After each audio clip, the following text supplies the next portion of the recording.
together. And can you kind of explain the rivalry between England and Wales, because it's a little bit hard to understand from the outside, playing against the same nation in the UK. Well, basically they're here and we're right there. There's not a lot more I can say than that, really. It's it's like any two countries whose borders are next to each other. There's a competitive rivalry. For me, it's a great sporting rivalry. It's no more than that. That feeling might not be mutual, but I can understand that as well. I live in Yorkshire. They feel the same about the rest of England. So that's where we're at. It's going to be a fantastic atmosphere in the stadium, and we're really looking forward to the game. Approach a game that is not a must-win game for you? Would you consider it as a must-win game? We want to win football matches. We have got to balance freshness with stability. So that's always the decision you're making when you're picking a team. We've got a chance to win the group with a positive result. So there's a lot for both teams resting on the game. You know, there's no game where there isn't pressure on either team, and we want to really, our performance is the key. We have played well with the ball in our first game, scored a lot of goals. In the second game was tougher for us. We defended really well, and now we want to put both elements of the game together. Do or do not start Harry Kane. He's obviously one of the first names on your team sheet. Is it that he wants to play every game and it's hard to stop him, the goal-scoring record, or simply that the criticism you might not get if he doesn't score a goal? And Harry, obviously we're going to pick a team that we believe can win the game. That's our priority always. He's fine in terms of the knock he had, which, even though we keep saying it's his foot, everybody keeps saying it's his ankle. But I don't quite know why that is, but it's his foot. So, he's trained well. The whole group. There's only Ben White missing with illness. So we've got, to this point, with pretty much everybody available to select from, which is a great position for us to be in. It makes decisions difficult, of course, but you want a fully fit squad, and that's at the moment where we're at. Thank you. Fourth row, please. Hi, Laurie Roberts, S4C. Gareth, I'd like to ask you, England are probably clear favourites tomorrow. How do you deal with that pressure? We're used to it, really. I think, obviously, in terms of rankings, that's the case, and you have to accept that responsibility going into games. And we're used to going into matches with that feeling. Simple as that. Thank you, gentlemen. Second row, please. Hi, Gareth. James Ollie from ESPN.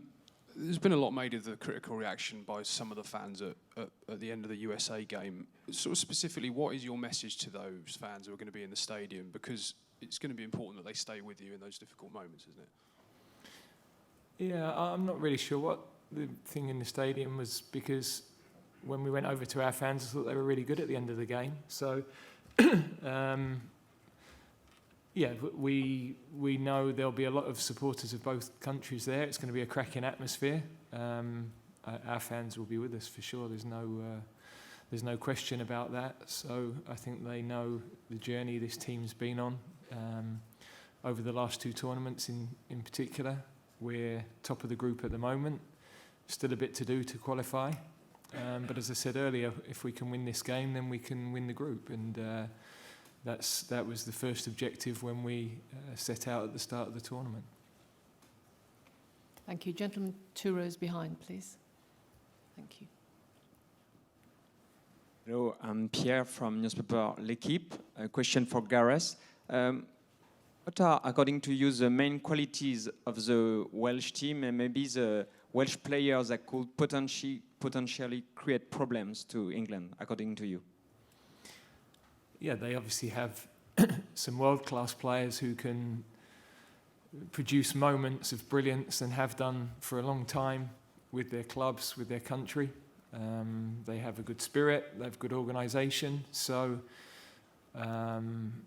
we know the quality of the Ukraine team they beat to get to these finals, and we know that they seem to have additional motivation to play against England from what they're saying. So that we've got to be prepared for all of those things, but also we've got to focus on our own performance and playing well. That's the key.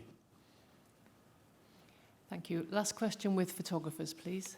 Hi, Rob Phillips from BBC Wales. Question for Gareth. Rob Page said earlier that his side had been nowhere near where he felt they were capable of reaching so far in this tournament. Are you expecting any sort of backlash, given that they have to win to have any chance of surviving in this tournament? They're a proud team with some very good players, so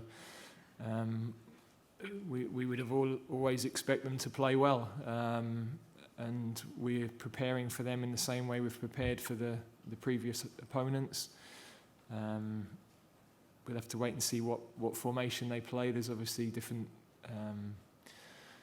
possibilities from what they've done so far in this tournament, and they've got options to change that. So yeah, we're expecting a team that will give everything for the shirt. Thank you. There's a hand over here. Yes, gentleman there. Hi Gareth, Nizar Kinsella from the Evening Standard. I just wanted to ask you about Gareth Bale. How do you sort of set up to defend against him, and where do you sort of see his legacy in sort of British football?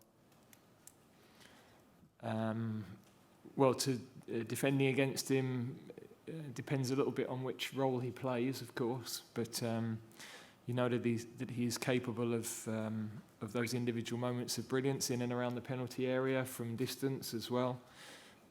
Free kicks, of course, a great strength. So he's had a fantastic, or is having a fantastic career. Difficult to say where you pitch that, because I haven't followed it as closely, being an Englishman, as I'm sure the Welsh public have followed it.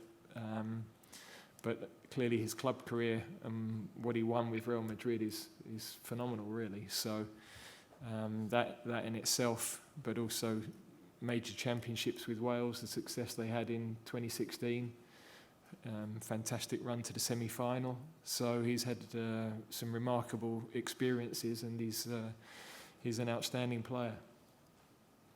Thank you. Two to the left, please. Thank you. Gareth, Jack Pitbrook from The Athletic. 4 years ago, for the third group game against Belgium, you made 8 changes so that you could play almost everybody who hadn't got a game yet. Assuming you're not going to do that tomorrow, do you face a bit of a challenge keeping the non-playing players happy? That's always a challenge, and of course we've got 26 players, but we're at a major tournament and it's not about giving caps out. We're here to try to go as far as we possibly can. So we've got a brilliant group. They support each other. Of course, players will be disappointed if they're not playing.